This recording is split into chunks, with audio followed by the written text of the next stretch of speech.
whether we like it or not, we remain a dominant military superpower. And when conflicts break out, one way or another, we get pulled into them. And that ends up costing us significantly in terms of both blood and treasure.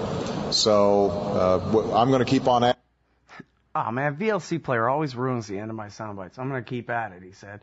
Well, that was slightly out of context. He was saying we have to work with all the countries all around the world all the time to prevent conflicts from breaking out, because every conflict that breaks out ends up drawing us in. Perfect example of that seems like is going on in Kyrgyzstan right now. I don't even know if I'm saying that right. The Other Scott Horton knows all about Kyrgyzstan. He's the co-founder of the American University in Bishkek. He is no relation to me, but I'm a big fan.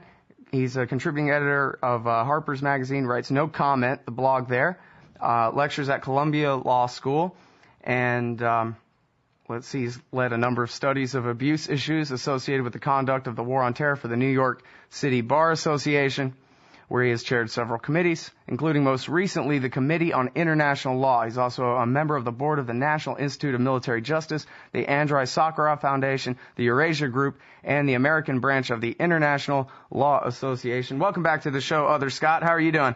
Hey, great to be with you, Scott. Well, I'm really happy to have you here today. Let's start with what's going on in Kyrgyzstan real quick, since we had the soundbite there and everything.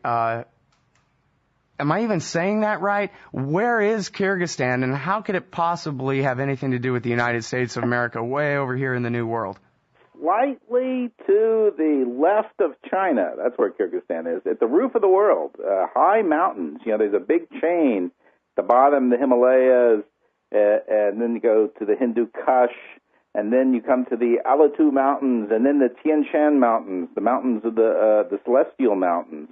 And it's right in the middle of that mountain chain at the top, on the frontier between what used to be the Soviet Union and China. Very remote country, Central Asian country with a Turco-Mongol population. And very rebellious nature, those Kyrgyz. I mean, 2 revolutions in 5 years. That's amazing. Yeah, well, the first one was put on by the CIA, right? No, I don't think so, actually. I mean, I think it's really unclear which side the U.S. had in the first revolution. You know, the U.S. was sort of unhappy with their president, but U.S. didn't have great relations with the government that followed either. The second one, however, that just occurred last week, pretty clear that it caught the U.S. completely unawares. In fact, I'm hearing from people in the U.S. Embassy that there's some senior people from the State Department over there today saying, how is it you missed this? Who lost Kyrgyzstan? Because it's clear that this revolution has got some connections to Russia. But on the other hand, viewing everything in terms of a Russia versus U.S. dynamic doesn't answer many questions. Mm. Well, as you say in your, as you already said just a second ago, and as you say on your blog, No Comment here at harpers.org, these are very rebellious people. You talked about, I guess, a smart aleck college student calling out the president for corruption live in front of everybody in a way that Americans and other Asians would never do.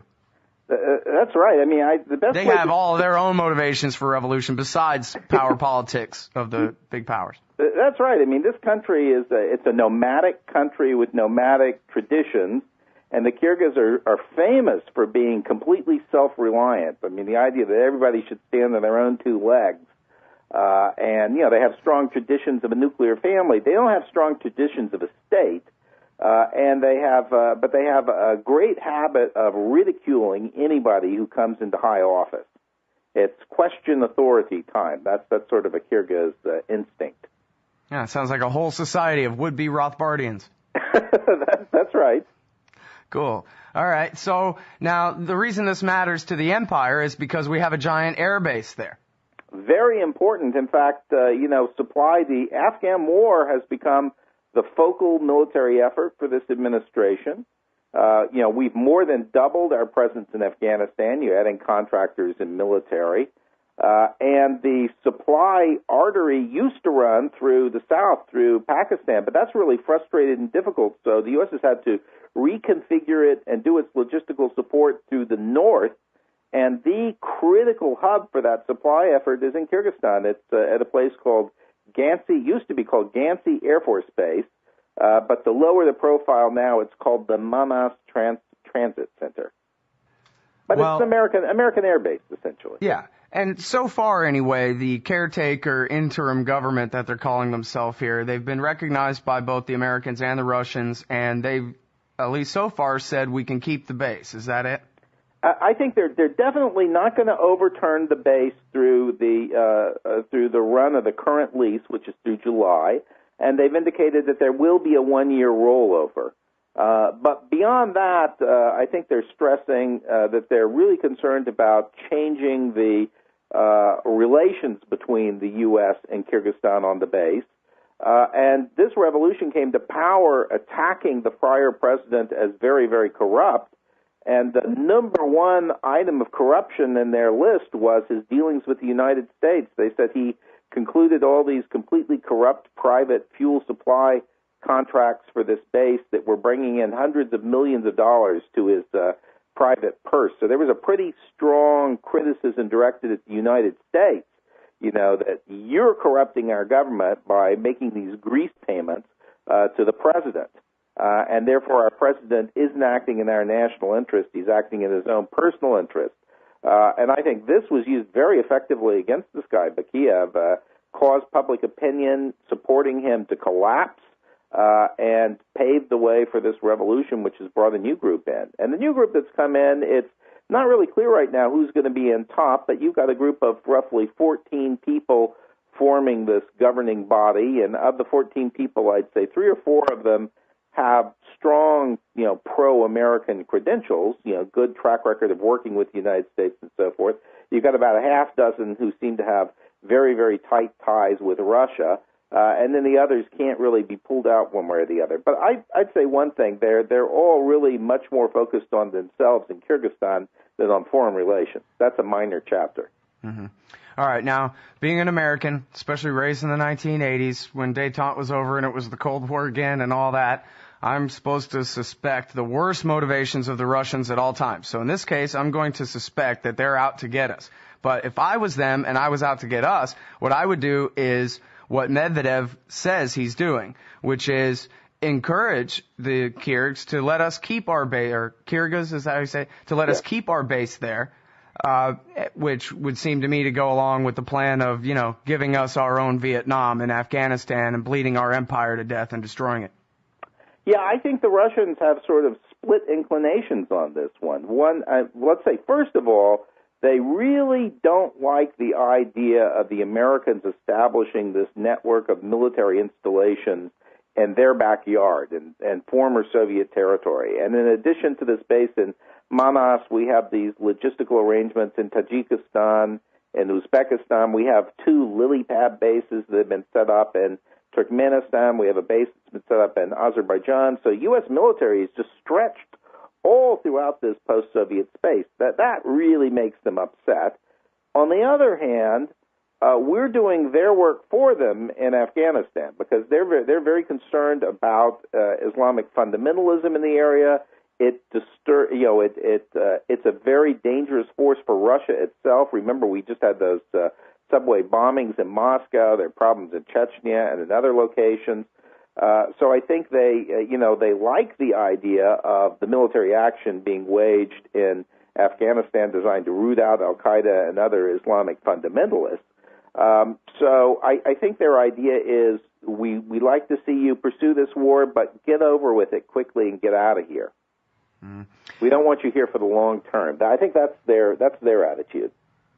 All right. Now, let me ask you about Georgia, because I know that you spent some time in Georgia, and then you taught the guy that's currently the president there at Columbia University, right? Mikhail Saakashvili. And he worked for me for a while, Misha Saakashvili. He's a good friend of mine. And is he still pushing to be part of NATO, and are you for that? He is. I think that's a big aspiration for Georgia to become part of NATO. And my view is it's not really realistic. I mean, I think U.S. we have a big problem with NATO generally in defining what NATO's purpose is right now, NATO is playing a significant role in this war in Afghanistan. It's sort of pushing the outer pocket of the NATO mandate, which is for self-defense of the NATO territory, which broadly speaking is Europe. Georgia, I think Georgia becoming part of NATO at the current time would just be an act of provocation targeting Russia. And previously it was going to be Georgia and Ukraine coming in as a deal together, but the Ukrainians are backing off the idea of NATO membership right now. Yeah, the Orange Revolution has been reversed there. Well, it seems like Georgia's kind of the front line in our continuing Cold War with Russia. I mean, that's where the pipeline goes from the Caspian Basin through to the Mediterranean Sea, right? Isn't that like a big anti-Russian plot to have Saakashvili let us put that pipeline through there? Well, there is a pipeline that goes through and into Turkey. That's right, and certainly Misha Saakashvili has taken a very provocative position vis-a-vis Russia, and I think that's one of the things that led to the war last summer. But not the only thing. I mean, I think the Russians themselves. I think Putin and Medvedev both feel that the best way to play to the Russian voters is to beat up on some little guy from time to time, and that may be Chechnya one year and Georgia the next.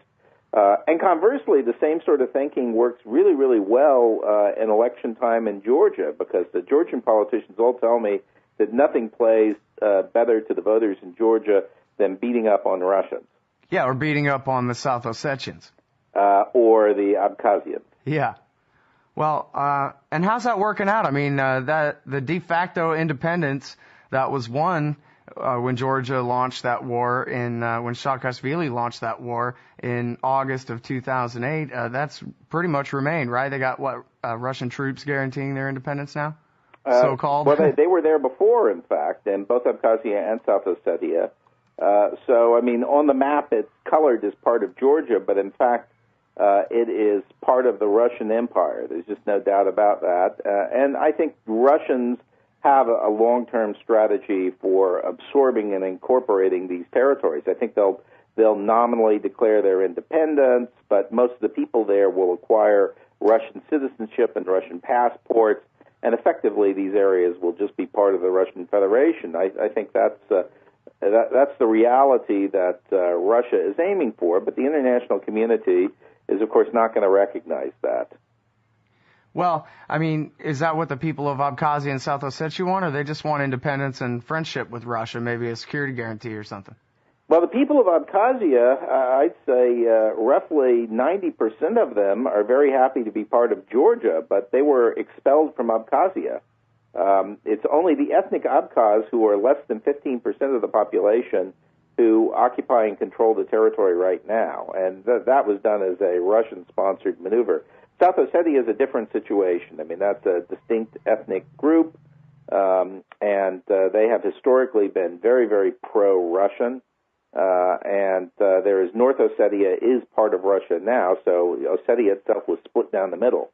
And there the population is overwhelmingly for union with Russia.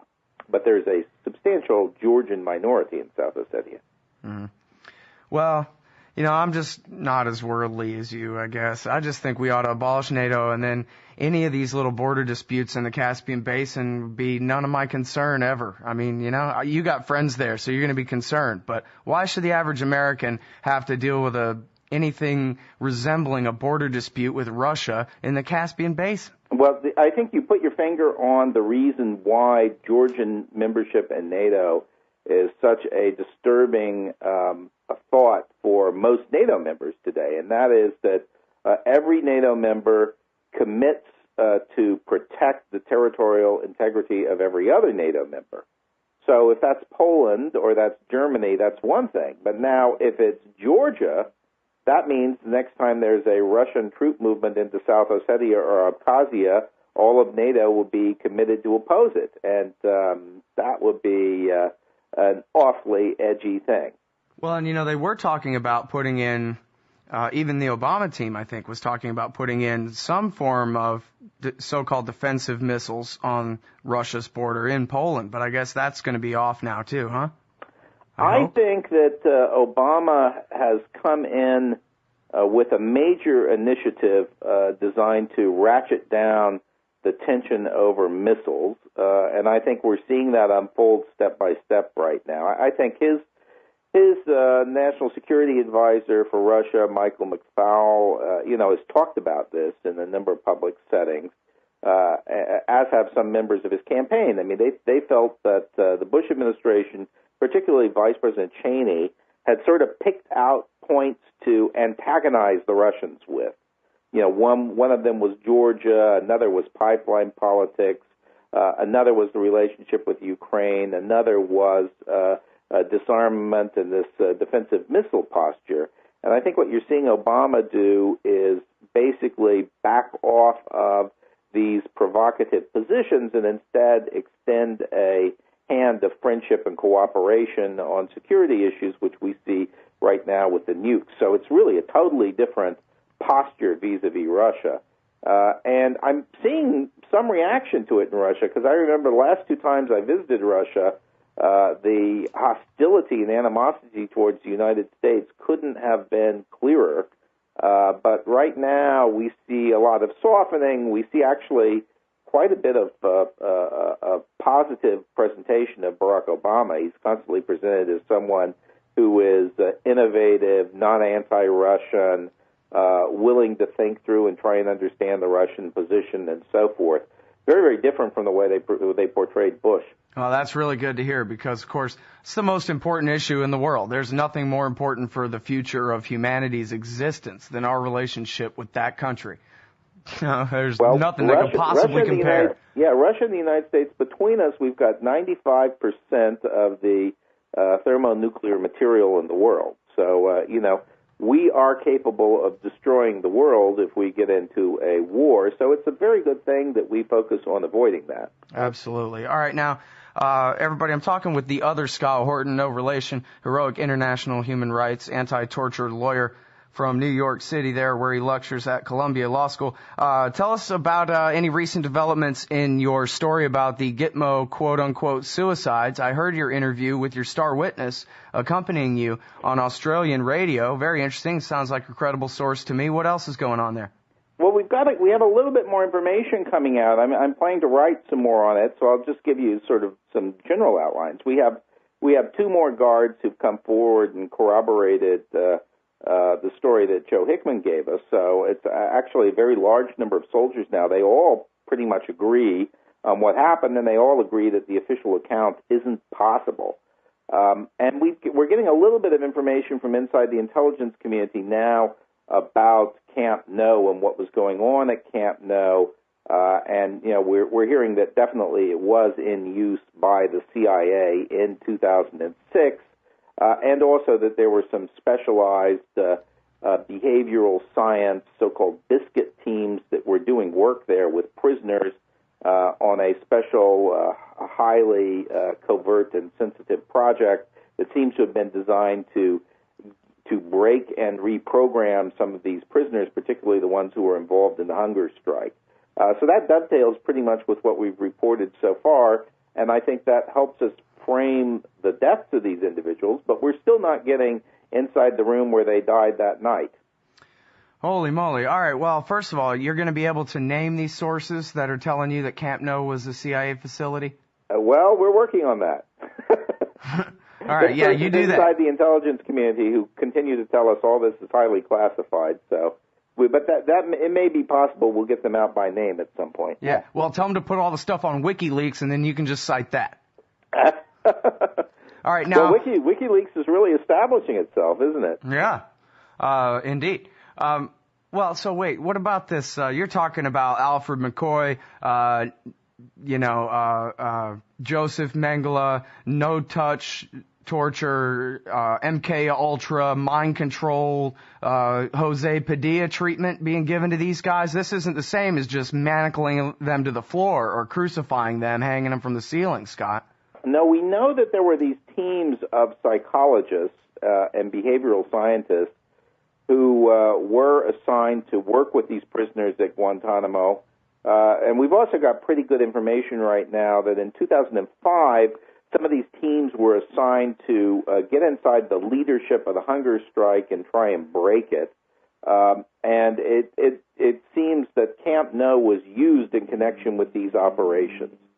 But, in terms of the specifics of what techniques were being used and who the subjects were and who were on the biscuit teams who were doing this, that we're running up to a brick wall on. So, and that's obviously highly sensitive information. You call them biscuit teams, as in gravy? Yeah. Well, that's shorthand for it's a behavioral modification team. I see. And now, let's talk about Jose Padilla there, because according to his lawyers, they really did do the MK Ultra style Nazi torture techniques on him, right? Gave him acid and all this stuff where no one was allowed to touch him for years on end in total isolation on a cell block all by himself, where he can't even see the empty hallway out the window because it's blacked out. The only person who ever touches him is the same guy that tortures him in just straight out of Room 101 in George Orwell, where O'Brien is your best friend and your electrocutor as well. Yeah, sensory deprivation and sensory overload seem to be standard procedures that were being used, and a number of other things. It definitely seems that that drugs were being used frequently, and so I think we picked up a lot of stuff sort of on the parameters of this program. But I'm not in a position right now to say specifically what they were doing in their efforts to break the hunger strikers. We know we've got these 3 prisoners who were hauled out and who come back dead, and we know that Chuck Romero, another one of the strikers, seems to have been subjected to this special treatment too. I've been trying to track down more about what's happened with Chuck Romero. I've talked to his lawyers, and on this case, the British government has been pushing aggressively for him to be released. He's the last Brit who's still held at Guantanamo, and the U.S. won't let him go. On the other hand, the U.S. doesn't have any charges against him. They have no criminal charges, no law of war charges, not much of anything. And the information they have tying him to al-Qaeda, U.S. intelligence sources themselves acknowledge is really very weak. So the question is, why are they keeping him, and why are they keeping him locked up and out of contact with third parties? Something very suspicious there. Mm-hmm. All right. Now, I'm sorry to ask you to speculate here. Feel free to refuse, but I kind of don't understand this murder here. They take these 3 guys one at a time to Camp No, and then they kill them with these rags. And was it just do you think they just wanted to, okay, we got to execute these guys, but we got to be able to make it look like a suicide later? Or they accidentally gagged 3 guys to death in a row with rags, or what? To me, it doesn't really look like intentional homicide. That strikes me as relatively unlikely. It seems strange that they would make the same mistake 2 more times in a row, though, too, right? Well, I think what was going on was that these rags were applied as part of a restraint technique to prevent them from crying out, and I think the person who applied them didn't do it correctly. If you kill them, you're doing it wrong. Yeah, and they wound up swallowing the rags and suffocating, asphyxiating on them.